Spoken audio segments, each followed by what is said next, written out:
ទម្លាប់តូចផ្លាស់ប្ដូរជីវិតភាពជោគជ័យមិនមែនកើតឡើងដោយការចៃដន្យតែជាការសន្សំទម្លាប់អូបសួរខ្លួនឯងទេថាហេតុអ្វីបានជាយើងតែងតែដាក់គោលដៅតែចុងក្រោយយើងនៅតែបរាជ័យចម្លើយនោះគឺយើងមើលរំលងរឿងតូចតាចពីច្រើនយើងតែងតែគិតថាដើម្បីផ្លាស់ប្ដូរជីវិតយើងត្រូវការផែនការល្អិតល្អន់មួយតែតាមពិតទៅជីវិតរបស់យើងគឺជាការបូកបញ្ចូលគ្នាពីទម្លាប់តូចប្រចាំថ្ងៃដែលគេហៅថា micro habit មិនមែនធ្វើភ្លាមជោគជ័យភ្លាមទេតែវាជាការសន្សំទម្លាប់តូចបើទម្លាប់ល្អជីវិតអ្នកនឹងល្អដោយមិនដឹងខ្លួនតែបើទម្លាប់អាក្រក់វានឹងបំផ្លាញអ្នកបន្តិចម្ដងដូចគ្នាអញ្ចឹងតើត្រូវចាប់ផ្ដើមពីណាទៅណា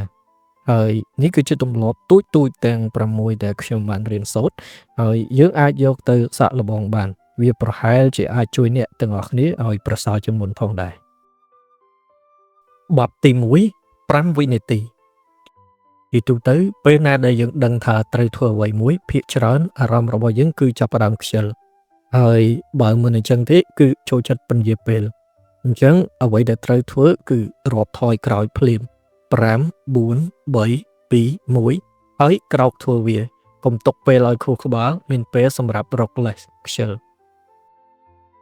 បទទី2បទភួយគឺជាកាតព្វកិច្ចដំបូងនៃថ្ងៃថ្មីពេលក្រែគេងយើងស្អាតវាបញ្ជាក់ថាយើងបានជោគជ័យរឿងមួយហើយតាំងពីព្រឹកវាសាមញ្ញតែវាជាមូលដ្ឋានគ្រឹះនៃវិន័យ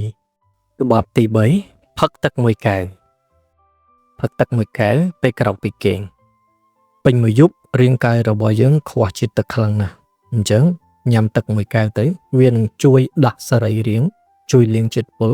ប្រព័ន្ធរំលាយអាហារនិងដាស់ខួរក្បាលរបស់អ្នកឲ្យដំណើរការលឿនជាងផឹកកាហ្វេមួយកែវទៅទៀត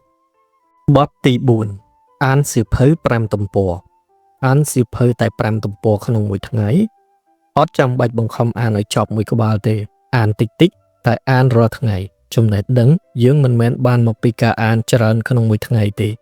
តែមកពីការអានជាប់លាប់ហើយអានជាប្រចាំបទទី5សរសេរភាពរីករាយយ៉ាងតិចឲ្យបាន3នៅក្នុងថ្ងៃនេះសរសេរមុនចូលគេងសរសេររឿងល្អដែលកើតឡើងចំពោះយើងវាជាវិធីធ្វើឲ្យខួរក្បាលបន្ថយភាពតានតឹងមកជាភាពរីករាយវិញបានភ្លាមផងដែរបទទី6ការដើរ15នាទីពេល stress កុំអង្គុយតែមុខកុំព្យូទ័រអីចេញទៅដើរខ្លះទៅធម្មជាតិនិងចលនាគឺជាថ្នាំបំបាត់ stress ដ៏ស័ក្តិសិទ្ធិបំផុតដែលមិនចាំបាច់អស់លុយគ្នាត្រូវចាំថា